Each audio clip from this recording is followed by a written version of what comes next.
میں آج کی عبادت میں آپ کو خوش آمدید کہنا چاہتا ہوں۔ ہمارے پاس آپ کے لیے کچھ خاص ہے۔ موسیٰ کی زندگی کے مطالعے نے میری زندگی تبدیل کر دی اور میں آپ کے ساتھ کچھ بانٹنا چاہتا ہوں جو میں نے موسیٰ کی زندگی سے سیکھا۔ تو آئیں عبادت کی طرف چلتے ہیں۔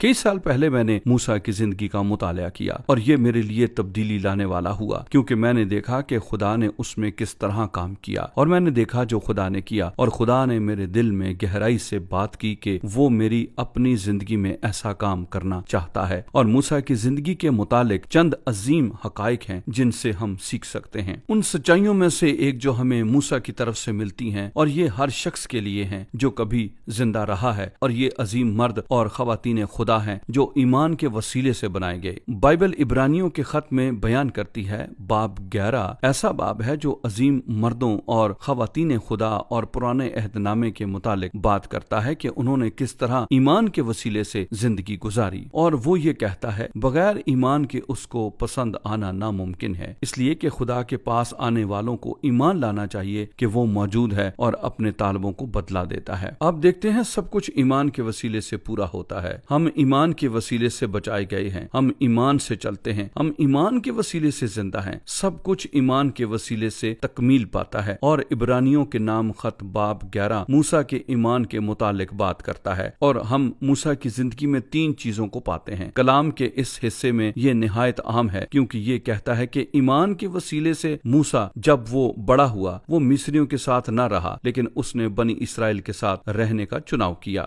اس کے ایمان کا یہ پہلا حصہ اس کی شناخت تھا۔ اس نے کہا، میں خدا پر ایمان رکھتا ہوں اور میں خدا کے لوگوں کے ساتھ شمار کیا جا رہا ہوں۔ جب آپ خدا پر ایمان رکھتے ہیں تو آپ ان کے ساتھ شناخت کیے جائیں گے۔ میں خدا کے لوگوں کو جانتا ہوں، وہ ناکام ہوتے ہیں، وہ سیدھا اپنے منہ کے بل گرتے ہیں، وہ بہت سی چیزیں کرتے ہیں، وہ بڑبڑاتے اور سب کچھ کرتے ہیں۔ جب میں یہ کہتا ہوں تو دراصل وہ ہم ہیں جو یہ کرتے ہیں۔ آپ موسیٰ کو دیکھیں کہ اس نے کس طرح اسرائیل کے لوگوں کی رہنمائی کی اور انہوں نے اس سے شکایت کی، انہوں نے وہ تمام چیزیں کی، لیکن ایمان کے وسیلے سے اس نے اپنے آپ کو ان کے ساتھ شناخت کروانے کا چناؤ کیا، حتیٰ کہ تمام ان عناصر کے باوجود جن سے وہ خدا کے ساتھ چلنے میں ناکام ہوتے، اس نے ان کے ساتھ شناخت کا چناؤ کیا۔ لہٰذا یہ ایمان کا عمل تھا، یہ ایمان کا چناؤ تھا۔ لیکن وہاں ایک اور بھی چیز تھی، وہ اس کے اوصاف تھے۔ آپ دیکھتے ہیں اگر وہ مصر میں رہا ہوتا، اگر وہ فرعون کے ساتھ رہا ہوتا تو وہ بہت زیادہ دولت مند ہو سکتا تھا۔ اس نے چناؤ کیا صرف خدا کے لوگوں کے ساتھ شناخت ہی کا نہیں، بلکہ ان کے ساتھ رہنے اور اس طریقہ سے زندگی گزارنے کا بھی، جو کہ نہایت مشکل تھی۔ اس نے چناؤ کیا۔ اس کی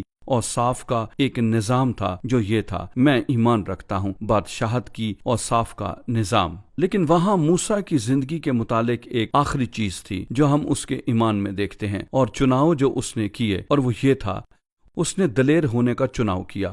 وہ خوفزدہ نہ تھا، اسے خوف نہیں تھا کہ اس کے ساتھ کیا ہوگا، لیکن اس نے ایک چناؤ کیا، اور وہ چناؤ خدا کی تابعداری کرنا تھا، اس کی مرضی بجا لانا اور بنی اسرائیل کو ان کی غلامی سے باہر لانا تھا۔